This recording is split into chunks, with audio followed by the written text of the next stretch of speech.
Siempre es un gusto recibir a un autor uruguayo, en este caso es argentino, pero adoptado uruguayo, como Carlos María Domínguez.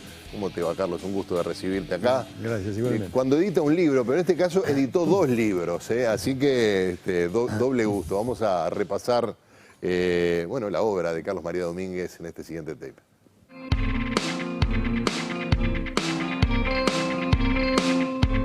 Carlos María Domínguez es un reconocido escritor argentino afincado en Uruguay desde 1989. Se inició como periodista en la revista Crisis de Buenos Aires, de la que fue secretario de redacción y director. En Montevideo trabajó en Brecha, Búsqueda y en el suplemento cultural del diario El País. Ha escrito decenas de libros y este año publicó 2. 24 ilusiones por segundo sobre la historia de Cinemateca Uruguaya y más recientemente La breve muerte de Waldemar Hansen. 2 títulos de los que hoy vamos a hablar en El lado oculto. Casi te diría que son tus 2 vertientes como escritor, el periodista y el narrador, ¿no? Es cierto, cada tanto se alternan, ¿no? Algunas obras definidas por su carácter de investigación periodística y bueno, y después la necesidad de saltar a la ficción, ¿no? En este caso, el libro que estamos mostrando es 24 ilusiones por segundo, que es nada más y nada menos que la historia casi verdadera, la historia mítica de Cinemateca Uruguaya. Sí. Ese fue un lindo trabajo, una apuesta a la que me invitaron muy generosamente de Cinemateca. Ellos necesitaban que alguien contara su historia, una historia compleja, porque llena de rivalidades y conflictos desde los inicios, al mismo tiempo una épica cultural notable.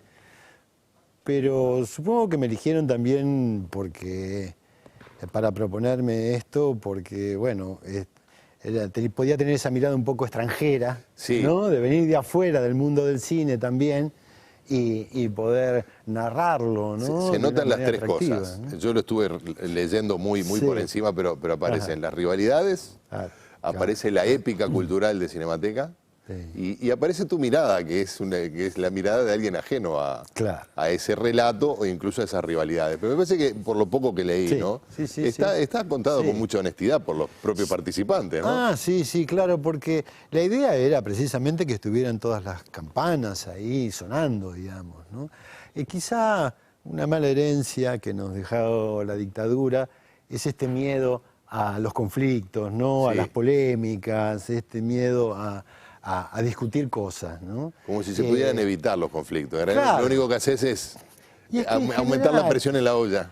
A medida que uno transita por la historia se da cuenta de que la historia es una convicción para mí, se mueve por malentendidos más que por acuerdos, ¿no? Claro. Entonces, bueno, se trataba de narrar los malentendidos de la época, que eran muchos. Y en primer lugar, en los inicios, porque Cinemateca cumplió 60 años, ¿no?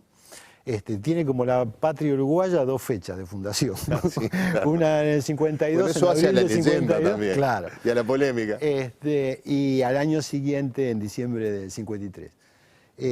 Pero, ¿Y por qué las 2 fechas? Contá por qué. Claro, porque en principio, de parte de cine universitario hay una disposición a fundar una cinemateca por consejo de Henri Langlois, que era el director de la Cinemateca Francesa, y que le dicen, ustedes tienen que fundar una cinemateca porque la Cinemateca Francesa no le presta películas a los cineclubs, solo a las cinematecas. Entonces la posibilidad de conseguir un buen cine que viniera de Europa era fundar una cinemateca. ¿Y la diferencia entre una y otra cuál es? Que una tiene un patrimonio propio y conserva películas. La cinemateca se constituye como un archivo para abastecer de películas a los cineclubs. En ese entonces había 2 en Montevideo, el Cineclub de Uruguay y el Cine Universitario. Pero los de Cineclub estaban como reticentes a formar parte, porque eran clubes que rivalizaban entre sí, ¿no? Rivalidad.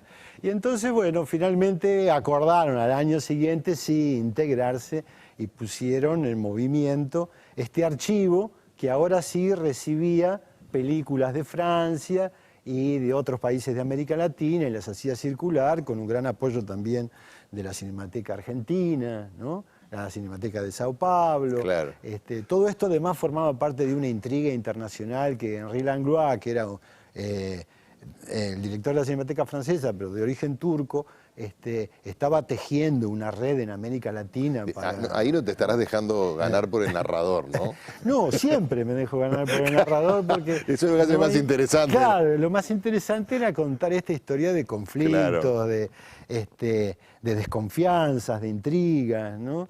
Y la verdad que me divertí mucho. Creo que se nota. Yo cuando siento que me divierto con un libro, digo, bueno, tengo muchas chances de que el lector también lo haga, ¿no? Sabés que bueno, como te dije, no lo leí todo, pero hay algunas anécdotas que sí leí que me parecieron increíbles y que seguramente al público le van a parecer igualmente increíbles. Que hubo creo que es Luis Elbert, que en una época llegaron a la conclusión de que tenían muchos socios.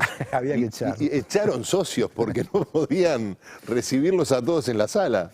Sí, es curioso. Este país que no ha tenido cine prácticamente hasta los años 90, tuvo un gran fervor por la exhibición cinematográfica, ¿no?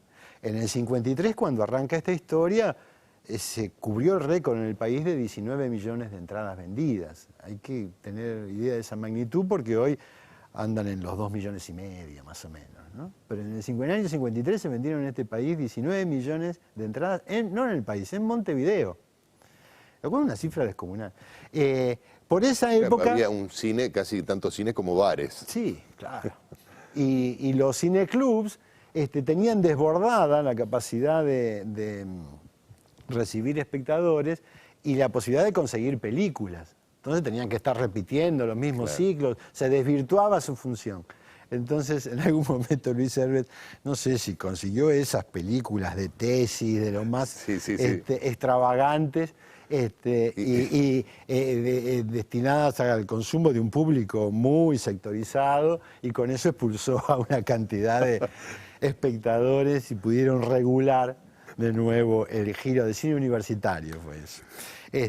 Es muy gracioso, ¿no? Claro. Y es muy paradójico también pensar que, bueno, el cine nacional hoy encuentra grandes dificultades precisamente porque el mercado es demasiado pequeño para alimentar una industria cinematográfica, y estos tipos estaban echando espectáculos. Era literalmente otra época, ¿no?